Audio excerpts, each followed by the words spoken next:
WEFM is SPG. Activated Mornings on WEFM 99.9 is on now. WhatsApp us or call us at 457-9997.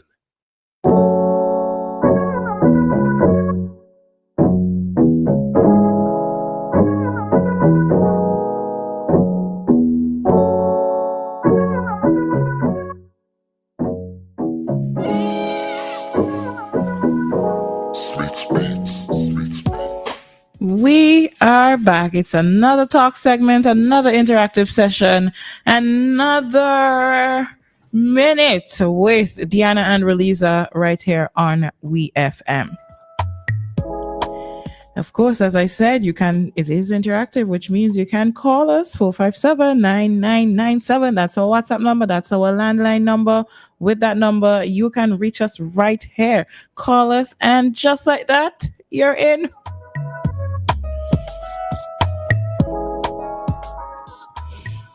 And right now, let us have an interesting conversation. For those persons who believe in the things you believe in, for those of you who are religious and you're religious and you hold your religion very dear, right? We are interested in finding out, how do you know when your religion is going too far? Or how would you know? How can you recognize? Would you be able to tell if your religion is just doing too much, or at that point where you say, I don't think I'm with you guys on this one? Do you think that if a situation like that comes up, you would be able to step aside and say, I supported this with you guys, but you see right here, I draw the line? Or would you even do that? Why do we want to know? By now, I think most of us have heard about the rapture that we missed. The ones here that were left back, us the heathens. Which is most of us, which probably isn't speaking well for all of us, right? Well, they said this. I think they say hell may have more people than heaven, because there are a lot of sinners, so. Well, so anyways, let me get serious.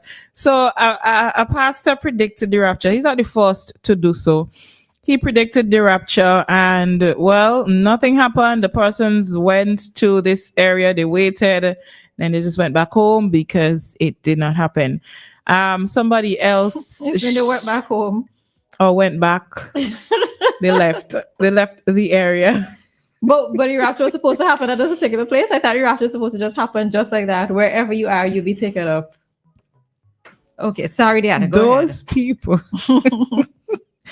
Really, I'm trying to. You're making it sound like there was a meeting point. Like we're going to say. But the videos and things I see, they met in the forest and were there waiting. They actually went to a place and were waiting. Well, I suppose my understanding of what the rapture is supposed to be is different, because I thought it's just wherever you are. Well, first of all, I think most of us understand the rapture to not have a date. Well, right. So first starting point, to not have a date, but also I just thought it's wherever you are, you'd be taken up. I didn't know you had to go somewhere. They wanted to be taken up together. They wanted to be taken up together, Roleza, as a group of believers. Anyways, moving on. So those persons, they believe their pastor. Of course, they have their religion. They've been listening to this man. They have been believing what he has been saying. And he says to them, listen, I got a vision that the rapture is going to come on this particular time. And he gave the details of the time when it was going to happen. And nothing happened.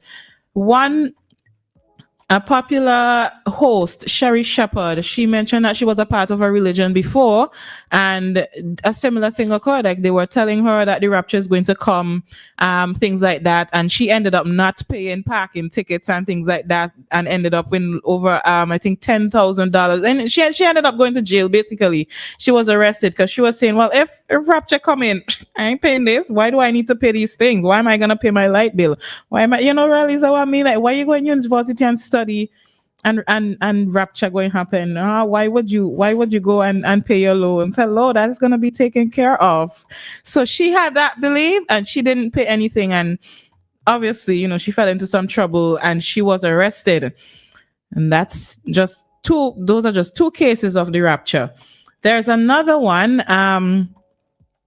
This year, 14 persons of a religious group were arrested, or they were charged in Australia because they did not allow an 80-year-old girl to receive medicine. They withheld insulin because of their belief that God was going to save her, and she died, and they have been sentenced to at least 14 years in prison. Another child, a 14-year-old boy, before he refused to take medicine and he ended up dying because he believed in his religion, and his religion did not believe in taking certain types of medicine or certain types of medicinal help. So he refused to take that. He died. And then there is the Jonestown massacre.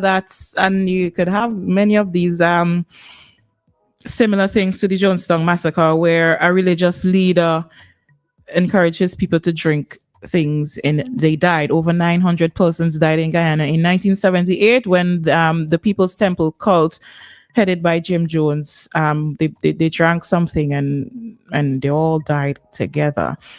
And clearly these were cases where these people did not see their actions as being too extreme or unjustified or what have you. They felt like in those moments, clearly they were doing what they were supposed to be doing. And in some cases, as we've seen here, and there are many more you can find, their belief in whatever it is they believe in led them to their death because they believed until they died, literally. So if you have something like that you hold there, would you be able to tell when your religion is going too far? Are you willing to go as far far away with your religion? Or is there going to be a time when you say, you see me, let me just bring in some other form of thinking here and not follow the crowd? All right. So a few persons were calling. I was just going to let you finish what you were saying. Okay. Let's take Dave. Dave, morning. Dave, morning. Dave, good morning. Rise and shine, Dave. All right, Dave. Listen to your phone and not the device, okay? All right. Before you say that, I would just Dave, I don't know if you or anybody around you has checked, but you probably need to check your in-call volume and make sure that is up. Yeah. Okay. Hi, Mr. Mason. Good morning to you both. Morning.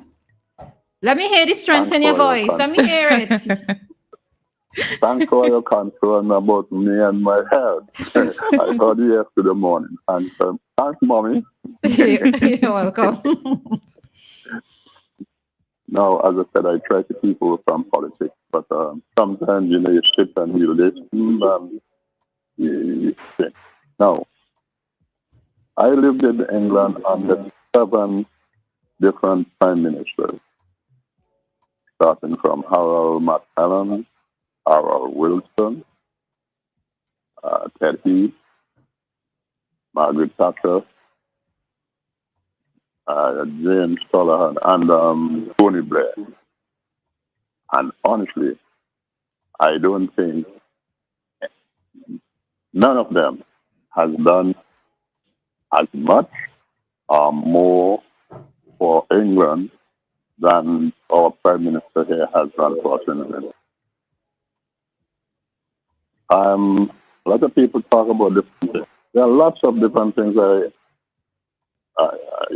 inspect here, but you have to put the airport at the top.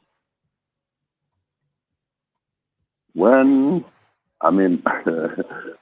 of my sons came to visit at the old airport, and he said, "Dad, I'm not coming back to St. James." He born in England. Right? Since the international airport, he came 3 times to see me. 2007, my daughter and one of the girlfriends came. Their luggage got left in Barbados for 2 days. You know, this Prime Minister being under a lot of pressure, for argument's sake, we had lots of natural disasters, Hurricane Thomas, Elsa, landslide. We had to build back bridges, river defenses. There's so much I can say this morning, but I'll just leave it at this. But one other thing I'll tell you now, for instance, some time ago I was in Barbados, and at the airport, the reason I'm saying this is because of some people like to put everything negative about St. Vincent, right? I went into the toilet at the airport, and there were toilet papers floating in yellow water about 1 inch high. And I thought to myself, if that was in Vincent, if that was to happen here now, the people who like to do negative things, they'll put it as headline in the newspaper. So there are lots I could say again, but I'll leave it out now, right? But thanks very much indeed for listening to me this morning. As I said, thanks for your concern about my health. Yeah. I'm not 100%, but I'm almost there. 99.9. Right? Okay, thank you very much indeed. All the best. To you too. Thanks.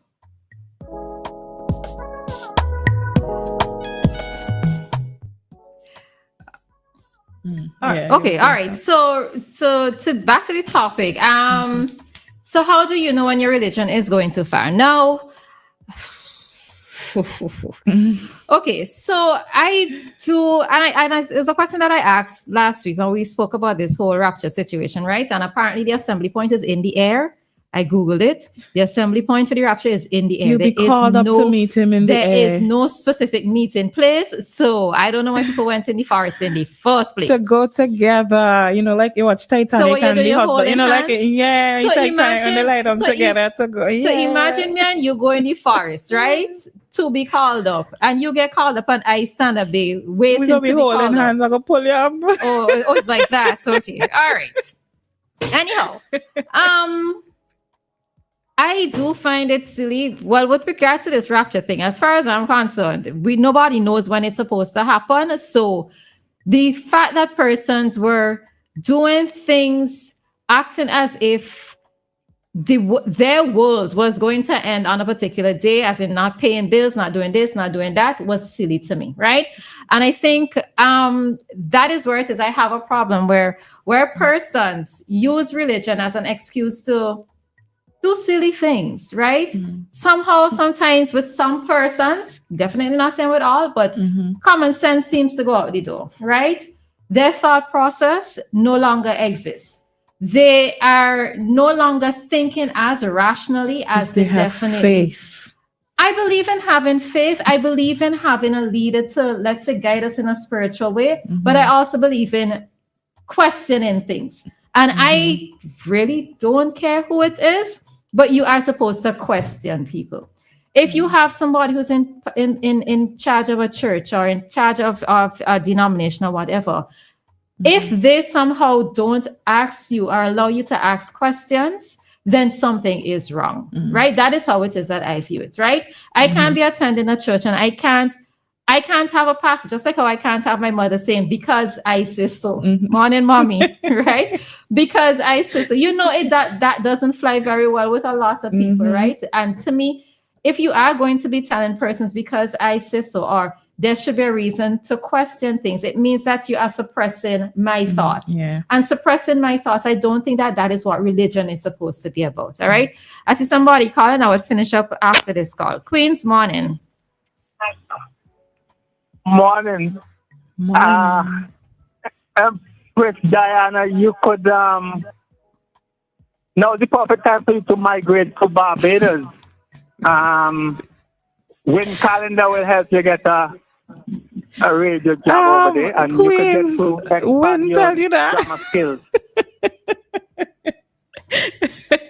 Win calendar veteran, man. I know. I know. I met He him. He helped you came over in and we did training with him. But I how know you say that? he's associated with WEFM from day one. All And you right. could get to sharpen your drama skills because they have the facilities over there. They do. Yeah, man. You're making valid You gotta think points. about it. Yeah. You had Fitz Bramble on last week. And I hear people criticizing him, saying that when you ask him about one thing subject, he go on to something else. But I would say all politicians or most politicians, I want to say all, but I have no proof. But that's what they do on both sides of the fence. PM do it, Likas do it, Dr. Friday do it, the board to do it, and radio hosts do it too. Gerald Thompson, Jomo Thomas, Dougie the Freighter, Carlisle Duggan. Yeah, that way move to something else. The PM is the number one culprit when it comes to moving to something else. I remember Cecil asked him on the Sunday program when all the prime ministers was going to meet with the Prime Minister of Canada. Asked him, would St. Vincent be represented at the meeting in Toronto? He said, oh, I can't go everything. This is the wrong time for... Many places have the budget. Trinidad have the budget next week. I'm getting ready for my budget. I have to do some consultation with stakeholders. And he can concentrate on that budget thing and then answer the question. Now, that's so important. If you criticize them, Bramble, if you brought that up to them, they're going to say, you know what most likely they're going to say? Oh, I didn't hear the program, so I can't comment on it. Although they would have heard it, or they might have heard it, they can say, oh, I didn't hear it, so I can't comment on it. So we have a real lot of hypocrites around. All right, so have a good day. Bye-bye. I'm not running. I just saying bye-bye. All right, bye, Queens. We're happy to know that you were listening yesterday morning. All right. Have a good one, Queens. No. Have a good one, Queens. All right. So we have could we squeeze? Lord. And then we have district stairs at 9:20. Oh yes. Yeah.